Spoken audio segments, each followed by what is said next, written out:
കുറ്റങ്ങളും കുറവുകളും ഇല്ലാത്ത മനുഷ്യരില്ല. സന്തോഷവും സങ്കടവും ഇല്ലാത്ത ജീവിതവുമില്ല. ഉള്ളതെന്താണോ അതിൽ സന്തോഷം കണ്ടെത്തുക. അപ്പോൾ ജീവിതം സുന്ദരമായി മാറും. ആളുകളെയും വസ്തുക്കളെയും കുറിച്ചുള്ള മുൻധാരണ നിങ്ങളെ യാഥാർത്ഥ്യത്തിൽ നിന്നും അകറ്റി നിർത്തുന്നു. എല്ലാ മുൻധാരണകളും ഒടുവിൽ വലിയ തെറ്റിദ്ധാരണകളാകാം. ആളുകൾ നിങ്ങളെക്കുറിച്ച് യഥാർത്ഥത്തിൽ എന്താണ് കരുതുന്നതെന്ന് വാക്കുകളിലൂടെ പ്രകടമാകണമെന്നില്ല. കാത്തിരിക്കുക. അവസരം വരുമ്പോൾ അവരത് പ്രവൃത്തിയിലൂടെ നിങ്ങൾക്ക് മുന്നിൽ വെളിപ്പെടുത്തും. നിങ്ങൾ മറ്റൊരാളെക്കാളും ഉയർന്നവനെന്നോ താഴ്ന്നവനെന്നോ കരുതരുത്. നിങ്ങൾ നിങ്ങളുടെ കഴിവുകളിൽ ഉറച്ചു വിശ്വസിക്കുക. എല്ലായ്പ്പോഴും വിനയം പാലിക്കുക. ഈ ലോകത്തിൽ എല്ലാം നശ്വരമാണ്, നിങ്ങളുടെ പ്രതിസന്ധികൾ പോലും. നല്ല ആളുകൾ മെഴുകുതിരികൾക്ക് സമാനമാണ്. അവർ സ്വയം എരിയുകയാണെങ്കിലും മറ്റുള്ളവർക്ക് പ്രകാശം പരത്തുന്നു. പിണക്കങ്ങൾ വാക്കുകളിൽ ഒതുക്കുക, ഹൃദയത്തിലേക്ക് പ്രവേശിപ്പിക്കരുത്. ഏതൊരു ബന്ധത്തിന്റെയും അടിത്തറ നമ്മൾ അവർക്ക് നൽകുന്ന പരിഗണനയാണ്. നമ്മളെ അവഗണിക്കുന്നവരെ എത്രയും വേഗം ഒഴിവാക്കണം.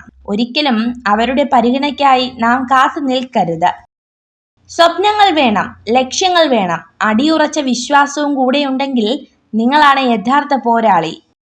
സ്നേഹവും ബഹുമാനവും ആദരവും ലഭിക്കേണ്ട ആദ്യത്തെ വ്യക്തി സ്വയം തന്നെയാണ്. നമ്മെ നമുക്ക് സ്നേഹിക്കാൻ കഴിയുന്നില്ലെങ്കിൽ മറ്റൊരാൾക്ക് കഴിയുമോ? ഒരു മരത്തിന്റെ ജീവൻ അതിന്റെ വേരുകളിലാണ്, ഭംഗിയുള്ള പൂക്കളിലല്ല. അതുപോലെ പുഞ്ചിരിക്കുന്ന മുഖങ്ങളിലല്ല. നന്മയുള്ള മനസ്സുകളെയാണ് തിരിച്ചറിയേണ്ടതും കൂടെ നിർത്തേണ്ടതും.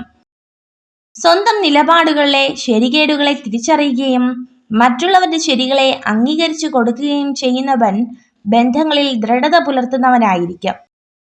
തനിക്ക് സമ്പത്തില്ല എന്നോർത്ത് ഭൂരിപക്ഷം പേരും ദുഃഖിക്കുന്നു.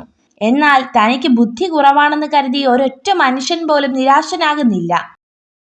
തോൽവിയിൽ ശരീരവും മനസ്സും തളർന്നവരാണ് ഏറ്റവും വലിയ വിഡ്ഢി. തോൽക്കുന്നവർക്ക് മാത്രമേ ജയത്തിന്റെ മൂല്യമറിയാൻ കഴിയൂ, ജയിക്കുവാനുള്ള കരുത്തറിയൂ. ആത്മാർത്ഥമായി സ്നേഹിച്ചിരുന്ന ഒരാളെ ഒരു സ്ത്രീ അവഗണിക്കുന്നത് നൽകുന്ന സ്നേഹവും പരിഗണനയും തിരികെ ലഭിക്കുന്നില്ല എന്ന് തോന്നുമ്പോഴാണ്. ആത്മാർത്ഥമായി നമ്മൾ ഒരാളെ സ്നേഹിച്ചു കഴിഞ്ഞാൽ പിന്നെ അവരായിരിക്കും നമ്മുടെ ലോകം. ഈ ലോകത്തുള്ള മറ്റാരേക്കാളും കൂടുതൽ ഭംഗി ആ വ്യക്തിയാണെന്ന് നമുക്ക് തോന്നും.